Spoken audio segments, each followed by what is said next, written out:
Coming up next on Not the 9 to 5 podcast. I think dealing with rejection at a really young age is certainly gives you a tough skin early on. Yeah, I broke my dad's heart and I left the home and you are like A-list celebrities. And I remember someone saying that to me and they're like, oh, well, I didn't even want to be an actor. And I'm like, oh, sorry. The existential crisis of like, what am I doing with my life? Yeah. I'm not serving anyone. What's my purpose? Yeah. I don't know. Yeah. You know? Yeah. It's horrible. Yeah, feeling. like all the time. It's horrible. It's not really that easy to just get another TV job. Guys, literally, are we a girl band? connected. Maybe I might have to rethink being an actor because this isn't worth it.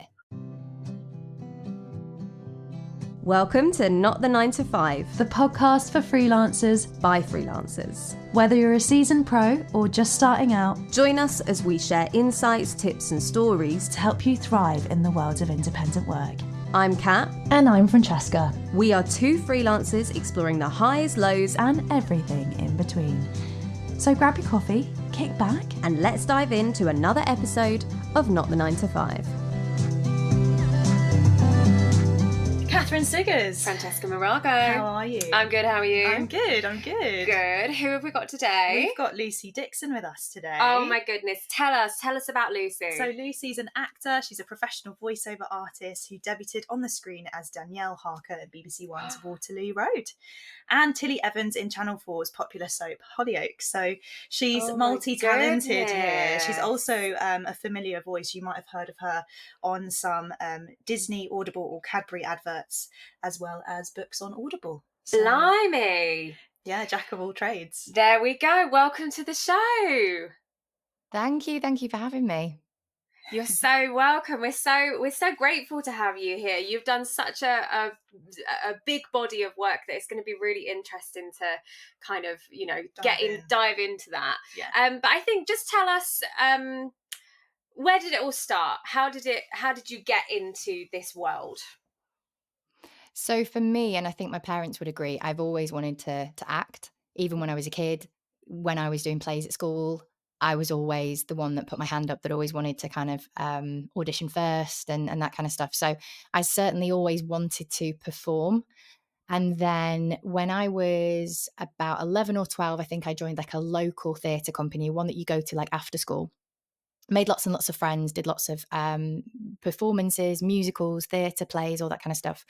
And then I started to hear about this acting coach called David Johnson, who was known for coaching all of the talent in the north, in Manchester area. People that were on Coronation Street and Emmerdale had been trained by him.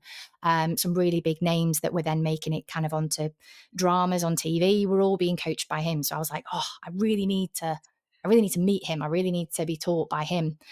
And at the time, he wasn't really taking anyone on. So my dad, bless him, said, please just give her one shot. If she's rubbish, you know, let her come to one class. That's fine. We'll tell her not to go again.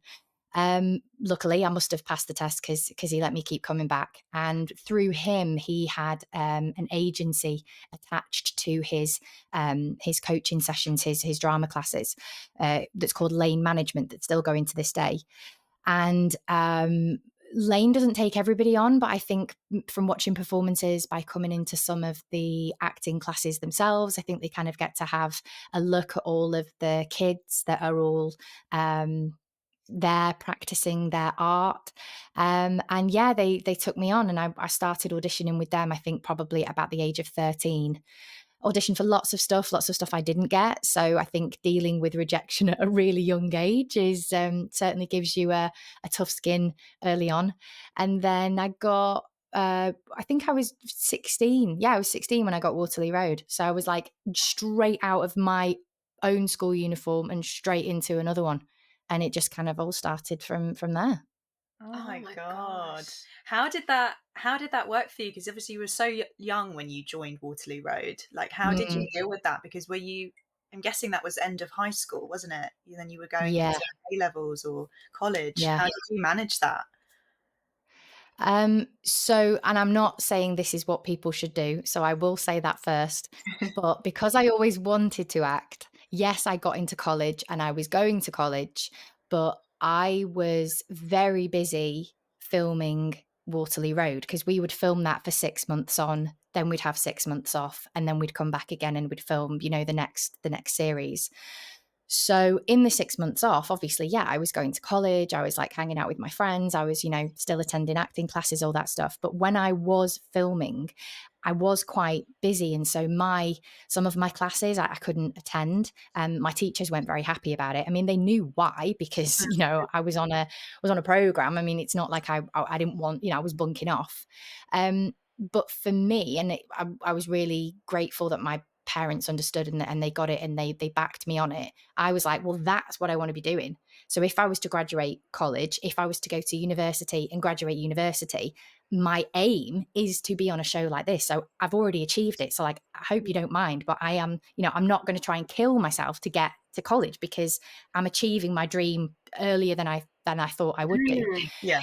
So yeah, my college grades and everything were affected by it, but I still don't regret that decision that I made. How was it then dealing, because you were so young when you were in Waterloo Road, like how was it dealing with like being known by the public? Yeah, that was weird. That was strange. And it was strange kind of being on set, because I'd watched series 1 and series 2. I was a fan of the show. And so when you're then on a show that you're a huge fan of, you're like, this is crazy. I was starstruck meeting people, and I was like, Luce, keep it together. Like, they're your work colleagues now. Like, you can't be fangirling over them, but I couldn't help myself.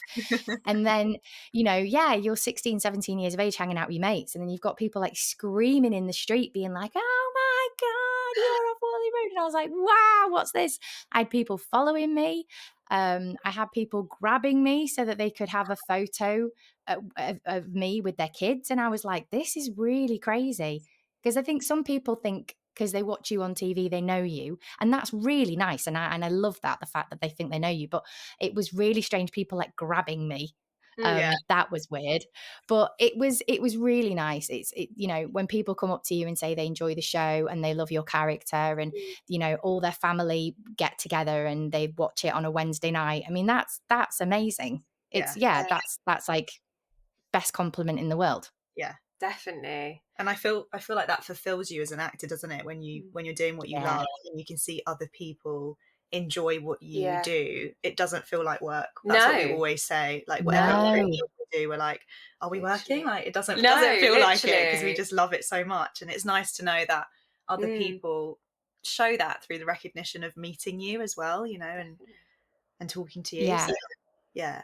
It never gets old for me. I'm like appreciative every single day that I get the opportunity to do what I love, and then on top of it, get paid for it. Like that, it still blows my mind to this day. I'm like, how lucky am I? Yeah. And yeah, I do feel incredibly grateful, because my journey started at a fairly young age, and it was just like walking on set, learning your lines, having all the crew around you, you know, hearing action, having the lights, the boom above you, wearing the uniform. Like, oh my goodness, it was just all my dreams come true. So that was, really, really special years, and learned a heck of a lot from the crew, learned a heck of a lot from the actors as well. All the people that played our teachers, they were fantastic with the kids, you know, because a lot of us, it was our first job. Yeah. And they were brilliant. They were so patient. They took their time. They explained things to us. They were so supportive. Sometimes some of us maybe wanted to get another agent, you know, like a bigger, better agency or something, and they'd be so helpful. And oh gosh, yeah, just such a great like community of people. Yeah, it sounds like you learned a lot as well. Like in a way, that was your college, that was your university. Yeah. Those How cool years is that? being, you know, 100%. Yeah.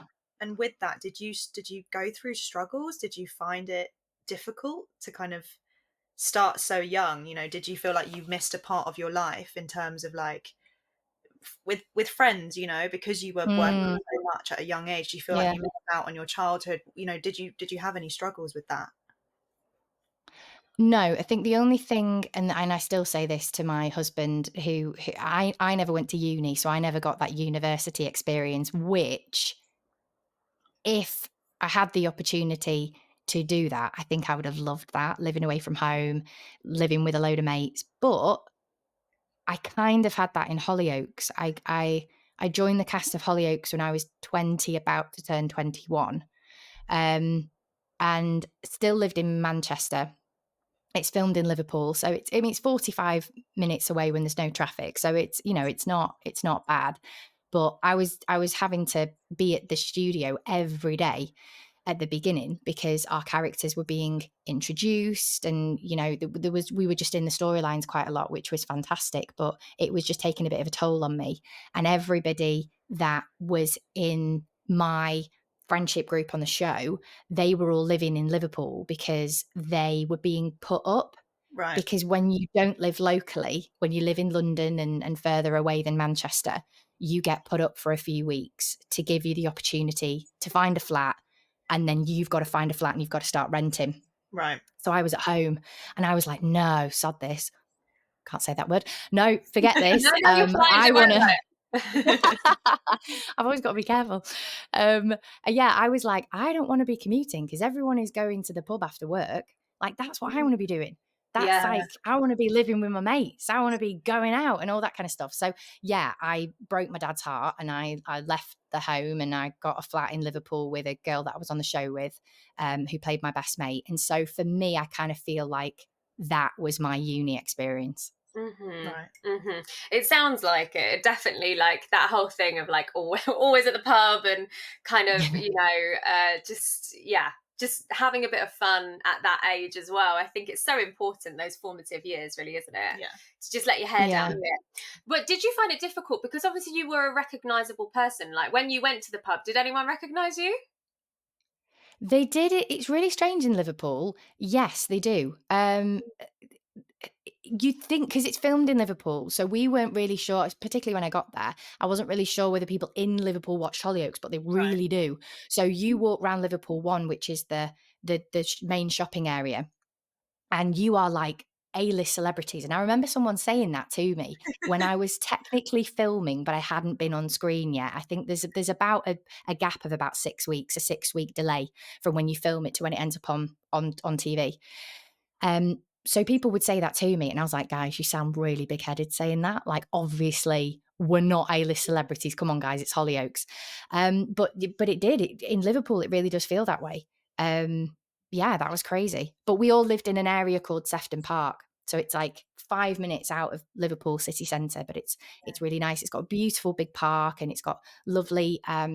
there's a road called Lark Lane, which is where really cool bars and cafes and pubs and everything are on. And we all lived in that kind of area. And spent a lot of time on there in the pubs and bars and stuff. And people do recognise you, but they are nice. They're mainly nice. Yeah. Yeah. No, that's always good. Yeah. Did you find it after Waterloo Road, like, did you have like a period where you weren't working until your next job? And if so, how did you find that? Yeah, I did. Yeah. So there was a gap between Waterloo Road and Hollyoaks. I think I did an episode of Doctors, but other than that, I did Panto, I think, as well. But other than that, there was a gap. I think it was maybe a year and a bit. Yeah. And I didn't know what to do with myself because I was like, right, well, I've got the bug now. Like 100% I know what I want to do, which I guess is great because there's lots of people that don't know what they want to do. But the problem is it's not really that easy to just get another TV job. Yeah. So I think I changed agents as well at that point. So I was just kind of like auditioning for as much as I could. But I think being at home and not having that routine, and I think a lot of people would probably say that when you come out of anything where there was a routine to no routine, I really struggled. So I think kind of going to the gym helped just to give me something to do. I played the piano when I was a kid, so I kind of started playing the piano again, trying to be creative, because I think that's what I've noticed as creatives. If we don't have the opportunity to, or there's been a period of time where we've not been creative, I really notice that, and I don't like it. So I think keeping creative in whatever way that is, be it drawing, singing, playing the piano, whatever, kind of keeps me fulfilled to a certain point until the next job comes along, which you don't know when that's going to be. I was really lucky that my gap was only about a year and a half. But I'd saved money. I was very sensible. So financially I was okay, but just like boredom really kicked in. Yeah, you do. As creatives, you do need something always to like stick your teeth into, don't literally. you? To like get like a project to keep you going, and you get like this yeah, like and you're like, and you have that existential. I don't know about you, but I have that existential crisis of like, what am I doing with my life? I'm not serving anyone. What's my purpose? I don't know. You know. It's horrible. Yeah, like all the time. It's horrible. Yeah. So when did you get into voice work then? When was the turning point to get into that? That was totally by accident. And I always used to get really annoyed listening to people on podcasts and stuff being like, how did you get into the movie industry? And they're like, oh, well, I didn't even want to be an actor. And I'm like, oh, sorry. Like we'd all die for your job. And you're just like, I didn't even want to be it. But that was kind of how it was for me with voiceover. Didn't know that was a job. I was on set with an actor who was on the show just for a few episodes, and I was chatting to them in between takes, and they said, bear with me a second, I'm just going to send my agent my availability for next week. And I was like, should I be doing that? I don't do that. Like, what's that about? So they said, oh, it's not my acting agent, it's my voiceover agent. I was like, what? Who is that? What do they do? So yeah, when I left the show, which was probably a year after that, I think, from that conversation, no, I'm lying to you. I'm completely lying to you. It wasn't Hollyoaks. That was Waterloo Road, where someone on their phone said, let me send my information to my agent. So then I knew that I was leaving the show, and I thought, this is my opportunity. I'm gonna email some people. Luckily, one of the agents at my agency was a really big fan of Waterloo Road, which really helped. But even then they were like, oh, well, our books are quite full, and, we'll think about it. Thanks for getting in touch. You'd get in touch with us maybe in a couple of weeks, just see how we're doing. And I was like, I'm not letting this opportunity pass. So I would email them. I'd be like, hi, just to let you know, I'm going to be down in London next week. I wasn't, but I just said I was. I'm going to be down in London next week. I might as well just pop into the office and come and see you. Well, yeah, you can. I guess, but like, don't worry about it. We'll just get in touch with you soon. And I was like, no, you won't. So the next week I got on a train, 6 o'clock in the morning, pretended I was shopping in my local area of London. Had written down on a piece of paper all the things I wanted to say to try and make myself sound really good, because I knew in the moment I'd just panic and fluster and I wouldn't say the right things. And knocked on the door, pressed the buzzer, whatever it was. I was like, hey, I'm just walking past, thought I'd pop up and say hi, let's just have a chat about that contract and that kind of stuff. And they signed me that day. No way. Oh my God. Yeah. Perseverance is so key. That's it. Yeah, it really is. Yeah, I mean, if you want something, you just got to go and grab it. Lots of people I think lots of people, especially in the freelance world, and we've experienced this, is people sort of wait for opportunities to come to them because they think that people know about them. And it's like, your close circle might know you, or the people who aren't in that industry might know you. But, you need to network, you need to get out there in some way, shape or form, and you need to kind of be consistent with it. Consistently. Because otherwise how do you get to where you want to get to if you just sit there and wait? Exactly. So it's inspiring. And it's hard. I mean, that's what I love about being a freelancer is that my career is in my hands. It's not in anyone else's. So yes, when you have an agent, I guess, you've got to hope that they're thinking of you when a job comes in. You've got to hope that they put you up for it, of course, but that's just them making sure that you've got the right agent. And again, you can be in control of that. If you're not happy with your agent, and I've been there and I've sat with an agent much longer than I should have done, out of loyalty or out of, fear that, gosh, if I'm not getting any work here, then I'm definitely not going to get it anywhere else. And that wasn't the case, but it was, just that kind of fear of the unknown or imposter syndrome, whatever you want to call it. But that is what I like about freelance work. The amount of effort you put into it is the amount of reward that you're going to get back. I mean, it's as simple as that. My dad always said to me, Luce, it's a numbers game. You've just got to rack up them numbers.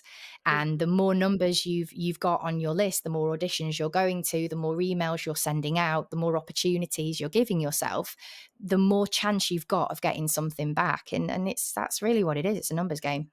Yeah. 100%. Yeah, definitely. Yeah. Were your parents freelancers or self-employed or anything like that? So my dad is. My mum worked in a bank my sister works in a bank as well. So they are not actors. They're not anything like that. I was kind of like a black sheep when I started wanting to sing and dance and play the piano. And again, my dad is not musical or anything, but yes, he has his own business and he always has done. So what I like about that is when I'm struggling or when I'm panicking, when I've got imposter syndrome and I'm like, oh gosh, I don't know what to do, I can have chats with him and he can be like, look, I've made a living being self-employed. Like it's fine. You've just got to weather the storm. You've got to be sensible with your finances. And I think what I've taken from him is it's never too late to reinvent yourself. I think when COVID came around and we were all encouraged to learn a skill, I've kind of been doing that on the fly whenever it got a bit quiet. So it kind of didn't scare me that much when we were kind of being told to learn a new skill, because I guess in the background I'm always thinking of like my new venture or a new possible thing that I could potentially turn into a job or an income stream. So yeah, I think I probably get that confidence or those ideas from my dad, but it's helpful to have that. It's helpful to have that person to talk to when you're doubting yourself, definitely. And also speaking to people who may not necessarily be directly in your industry as well, isn't it? It's always nice to speak to an outsider, because it's so easy to speak to other actors or other creatives and be like, oh, have you had this issue or blah blah blah, and they can relate to you, but they might be working on something that's casted for them and not for you, and then you start to go, well, hang on a second, why am I not getting the jobs, why am I not being put up? Like, it can send you back a little bit, can't you start it, sometimes? to like panic. So speaking to someone who's totally not in that field can really kind of ground you. I always feel like that as well, speaking to my parents and my family who aren't in that world. Definitely, I agree. I totally agree with that. And like I found it really interesting what you said just now about the fact that you're always like trying to learn a new skill, like just like inherently, and like just so like you can have another stream of income, because aren't I like that?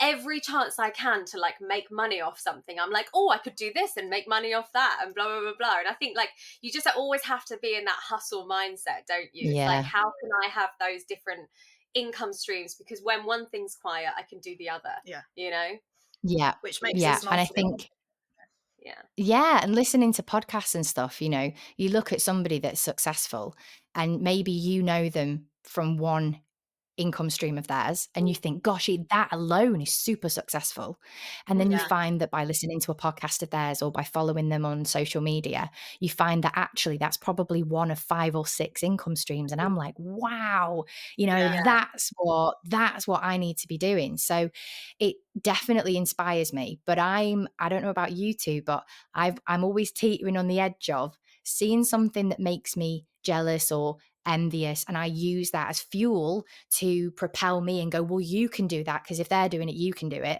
But then if I'm not careful, I then start comparing myself, and if I'm in the wrong headspace when that Instagram post comes up or what that reel comes up where that person's being really successful and I'm not today, it just sends me into this downward spiral, and then I start comparing myself, and then just nothing good comes out of that. I don't end up being productive. I don't end up being creative. I just end up thinking, why should I bother starting this venture I was thinking of doing?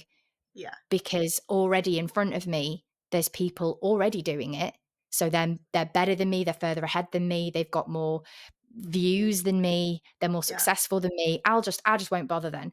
And that's not right, because there's space for all of us. There's I say that to people with like being an acting coach and a voiceover coach.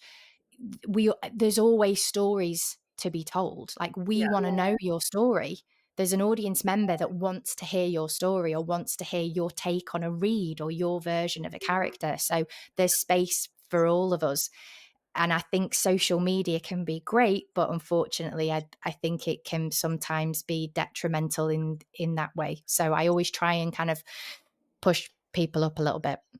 100%. Definitely. I guess that's why we started our podcast as well, is because we were like, we need to be creative, but also share our experiences with other people and give other people the platform to share their experiences back to us. And we were like, just to help the freelance community, because you know, I don't personally think there's much out there for us as freelancers to kind of go to and connect with. And to be honest, I've been saying this for ages, but I'm going to say it again. The industry has been quiet generally. Yes, it has. Because of the strikes that's been going on. It's affected me, for example, in film and TV, behind the scenes world. Like, it's been one of those years, you know, year and a half, I would say, of struggle. So me and Kat met a year ago, and we were like, we got on really well, and she was like, should we just start this? Should we just do a podcast? Because like, you do this, and this, and I do like, this, and this, and I was like, I love that, because I don't often meet people who also do lots of things. Like, a lot of people just do like the one thing in the freelance world, and that's it. But like, we do all these other things. And she's like, okay, let's do it. Yeah, go on then. So there we go. We just started the podcast, and I think it's so important to connect with other freelancers and share those experiences, so no one feels alone. Because like, we do have an episode on this that you were talking about, imposter syndrome, and it is a real thing, and you can spiral. Oh God, yeah.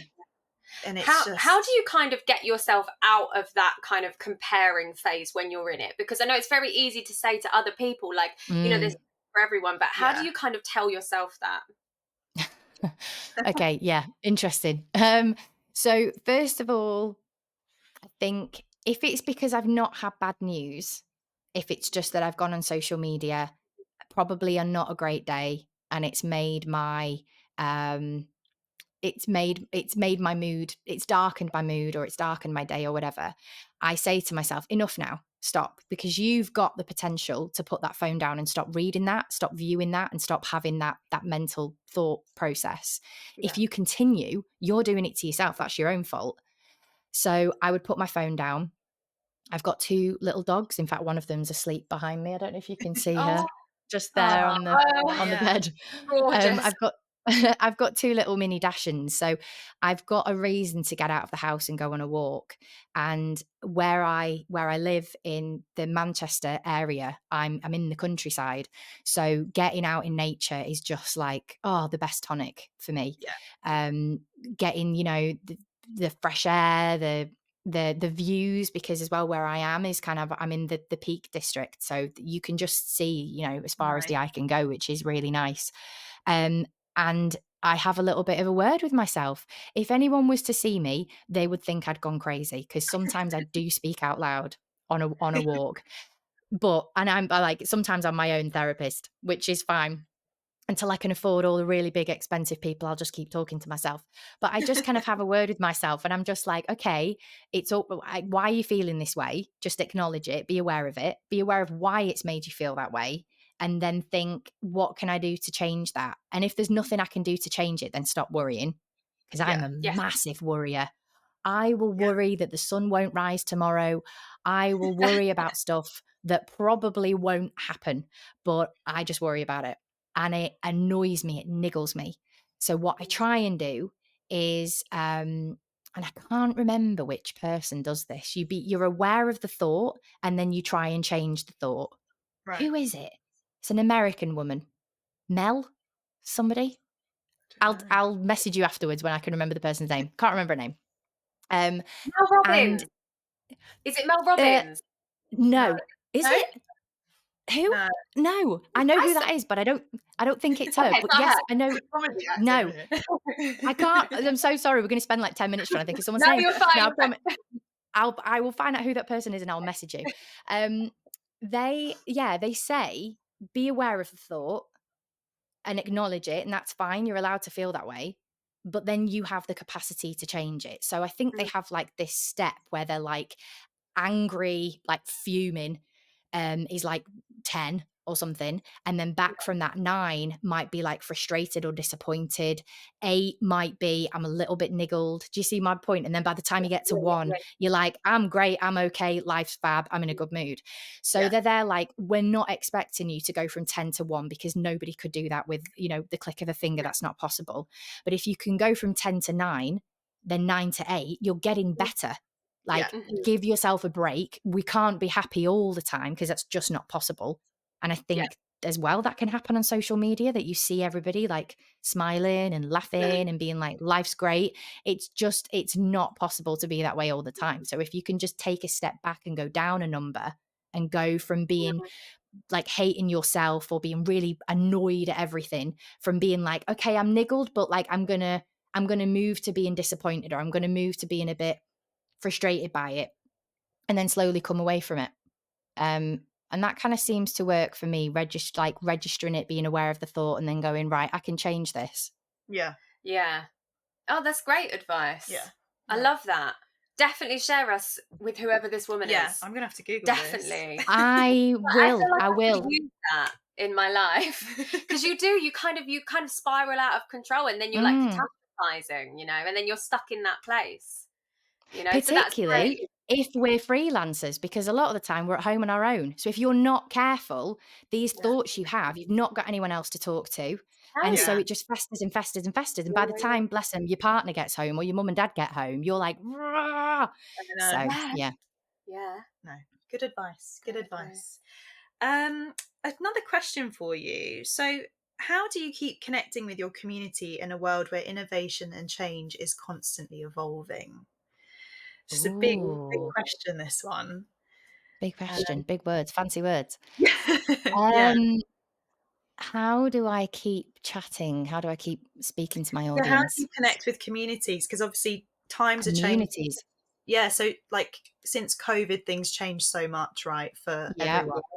Like obviously we noticed that change. Like what have you, I guess, done differently in your creative world to keep going and keep changing with the times, if that makes sense, in your freelance career? Like did you have to change anything or not?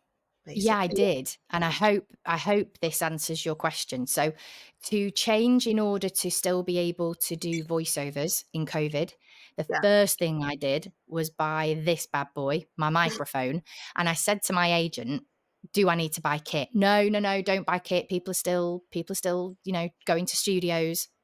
But my play had stopped. I mean, March 13th, was it? Like D-Day when we got the news? I can't remember when it was. It was definitely February, March time. And I'd performed in the play that day. I was meant to be going to a new venue the day after. We were all in the pub at 9:00 at night, and they were like, hang on a second, we don't even know if you're going to be coming to work tomorrow. And I was like, sorry, what? So that was crazy. And then I thought, right, if theatre's done, if TV stopped overnight, TV might have stopped overnight, although I know that they came back a lot earlier and they did social distancing, and they were bringing, I don't know if you know this, they were bringing your own partner in real life so that you could still do kissing scenes, but because you lived with your partner. So it will be your partner's back of head. So hopefully it looked like the person in the show. But you could still do kissing scenes. So that was a thing which I found I thought that was really funny. That really made me smile, that they were really thinking outside the box. How can we still have our on-screen snogs? Crazy. Yeah. So for me doing theatre was like kaput overnight. So I thought, right, I'm a voiceover artist. What can I do? Can I record from home? And I didn't have a studio at home. I had nothing. So even though they said no, I thought, do you know what? I'm just going to buy it. I mean, what's the worst case? I can claim it against, my tax and all that stuff. And I'm glad I did, because it really surprised me. One of the things, as well as gym equipment, do you remember all the weights were like flying out the door? You couldn't get any of weights in Argos. They're all gone. Another thing was microphones. Apparently everybody started buying microphones and, your audio interfaces and your headphones and all that kind of stuff. So, and because of that, I kept my job going with, was it Disney? I think it was Disney. Yeah. I still carried on being able to do voiceovers for them only because I'd kind of jumped ahead and I'd got all my kit. And still to this day, I've halved, if not 70% of the work that I went down to London for, I can now do from home, which I love because it saves me money, because that train fare comes out of my pocket. I've got to pay for that. So I love that. But anything else, I think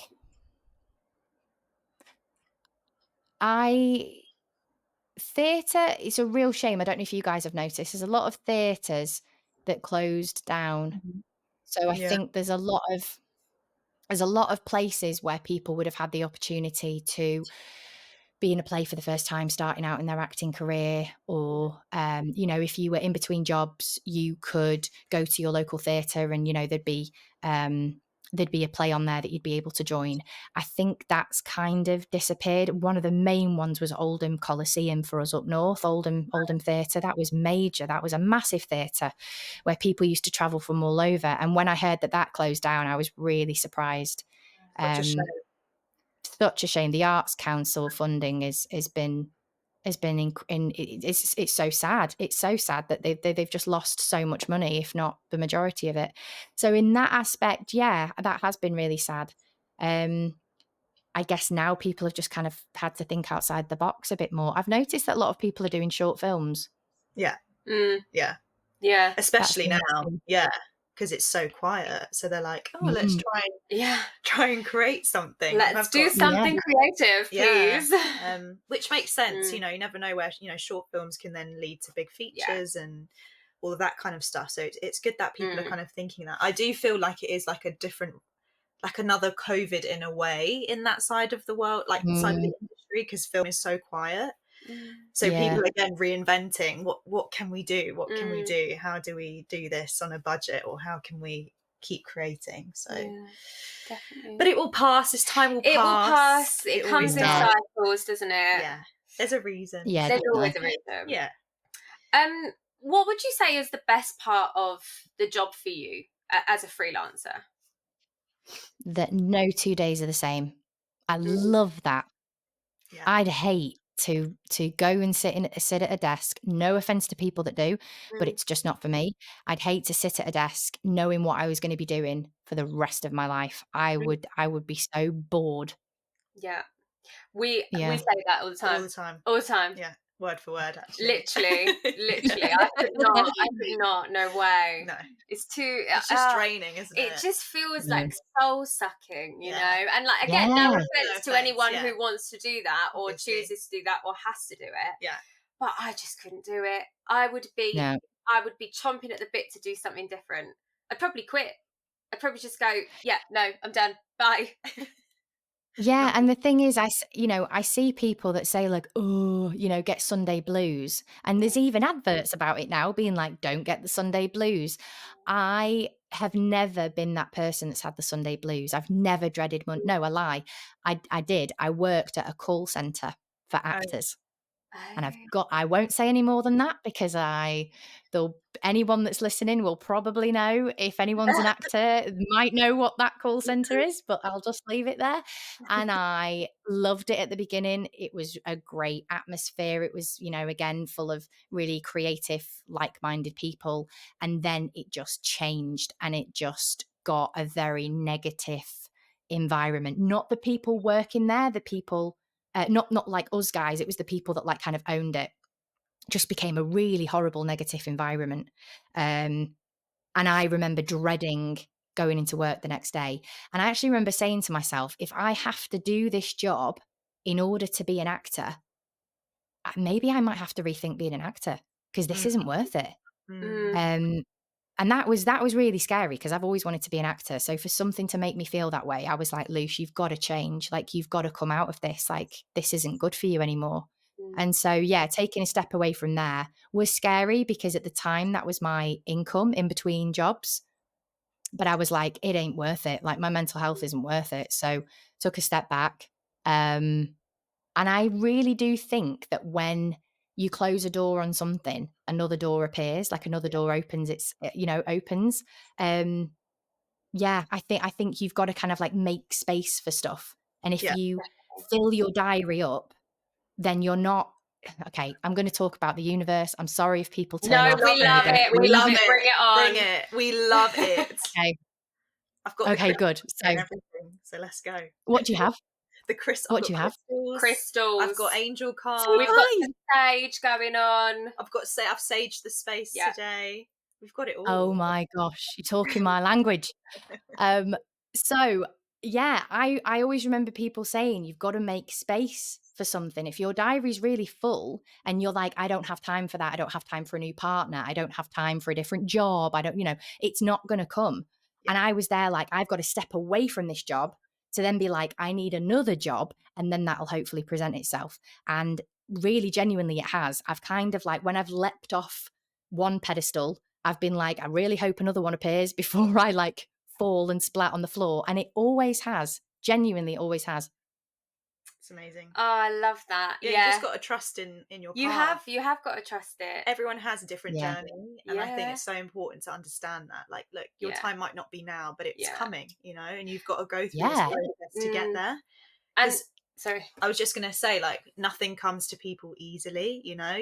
So it's nice to kind of put the graft in, put the work in, because it will be so worth it in the end when you land that dream job or that dream contract, you know. Yeah, definitely. And I was just going to go back to that comparing thing as well. Like, we all have such different journeys. Like, for you it started so young, you know, and I'm sitting here like, why wasn't I like that when I was 16? Do you know what I mean? Like, but at the end of the day, that's not my path. That's not my journey. Something else is going to come along for me. That was meant for you. Something else will come along for me. And same for you, you know, like, you have to, you just have to trust that the right thing will happen at the right time. Yeah. You know? 100%. Yeah, absolutely. And I have to say that to myself when I don't get a job, you know. Only last week I was heavy penciled for a job. Penciled and then heavy penciled. I was like, guys, I've got this. This is my, you know, you're spending the money in your head. You're blanking out your calendar because I'm not going to be here. I'm going to be abroad filming. And then for that to be taken away, I was there like, wow, okay, what do we do now? You know, we'll have a little pity party for half an hour. That's allowed. And then, you know, you've just got to, that wasn't meant for me. Whatever lesson that I'm going to learn from that, or whatever I'm going to take away from that, that's it. It just wasn't meant to be. So some lessons are harder to swallow than others, but that's life. Yeah, of course. And I like that you allow yourself to have a pity party, because it is so important to allow yourself to feel the feelings. Otherwise they're just going to stay there and they're going to turn into something different and not nice, you know. Exactly. So that's great. This is kind of our last question. What is one piece of advice you would give anyone thinking about going into the freelance world? It's got to be something that you love. It's got to be. It's got to be something you feel passionate about, because otherwise you won't get up every day and you won't continue to do it. You know, you'll start a company or you'll start an idea and you won't have any followers. No one will know about you just yet. You won't be earning any money from it just yet. But if you genuinely feel passionate about it and it's something that you really, really love, you're going to want to do it anyway. And then you're going to want to tell people about it. And without even meaning to, you're kind of already networking and advertising this product, this idea that you have. And what I think I learned about myself was I'm a projector. So if I just carry on organically, naturally telling people what I'm up to, not trying to sell anything to you, not trying to be like, click on this link, do this, do that, just tell you what I'm up to, I naturally tend to get people that are then interested in what I offer. Yeah. And I think just keep going through thick and thin. If it's really what you love doing, keep going, because there'll be other people that probably thought of that idea but don't love it as much as you, and they might give it, you know, a couple of months and then it'll probably drop off for them. But if it's something that you really, really feel passionate about and you really care about, just keep going. I was literally going to say you are twin, because we say the same thing all the time. Guys, literally. Are we a girl band? I feel like we might be, actually. I'm not even joking. I think we might be. All the time. Literally. Like, do what you love and love what you do. Yeah, that's it. That's it. Life's too short, man. It's too short. Exactly. It's so too short. Exactly. You know, we have to constantly remind ourselves of that. Yeah. Because you can get stuck in your own, like, sort of self-loathing or self-pity or whatever, but it is too short to not do what you love. And take the punt. Like, if you are in a 9-to-5 and you hate it, what's the worst that can happen? Exactly. Do you know, I saw a quote today and I've got to share it. You end up failing at stuff that you don't like doing. So why not fail at stuff that you do like doing? And I was like, yes, that's right. You know, you might fail at the 9-to-5 job that you hate doing anyway. So why not fail at your new startup or, you know, your brand new idea that you've always wanted to do? That really stuck with me. And you can always go back, you know, you can, if you want to go back into a 9-to-5, there's plenty out there for different people. They can just do that. And you can make money from it. You know, it might not be amazing, but at least you can survive off that money. Because if you don't try, you'll never know. There we go. I think far too many of us live in fear. So yeah, give it a go. Yeah, exactly. Give it a go. Brilliant. Okay, well, we have a little game to finish up before we let you go. Quick fire game.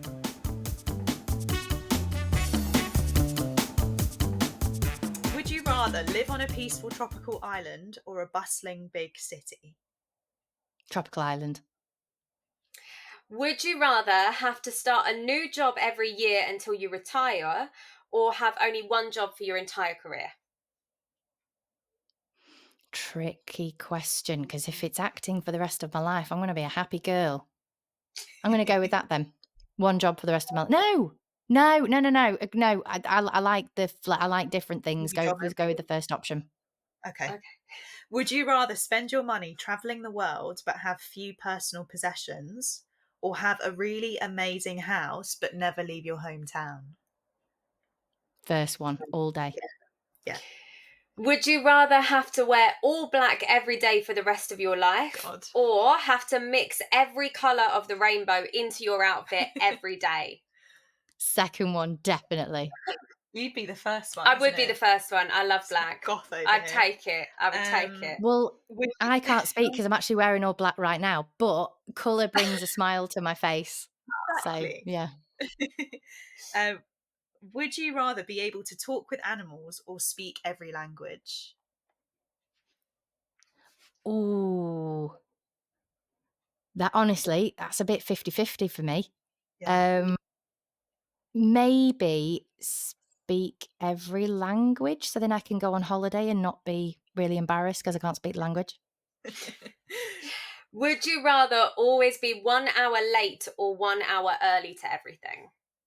1 hour early. Fair enough. Would you rather be covered head to toe in tattoos or have one big face tattoo? I couldn't do a face tattoo. It'd have to be the other one. Okay. Would you rather have to speak in rhyme for the rest of your life or have to speak in riddles for the rest of your life? God. Rhyme, because I think I'd just confuse everybody and then no one would want to speak to me. Don't speak to her, she speaks in riddles. So yeah, it'd have to be the right one. Would you rather have more time or more money? More time. And finally, would you rather be a freelancer or PAYE? Easy. Freelancer. Boom! Yes. Yay! Amazing. Thank you so much. And so just one final question so people can find you. They'd love to follow your onward journey. So where can people find you on socials? So I don't have TikTok because I don't really know how it works. I actually called it Tic Tac the other day. So there you go. It shows how old I am. So I'm on Instagram. I have my main account, which is Lucy Dixon 90, is in like 90.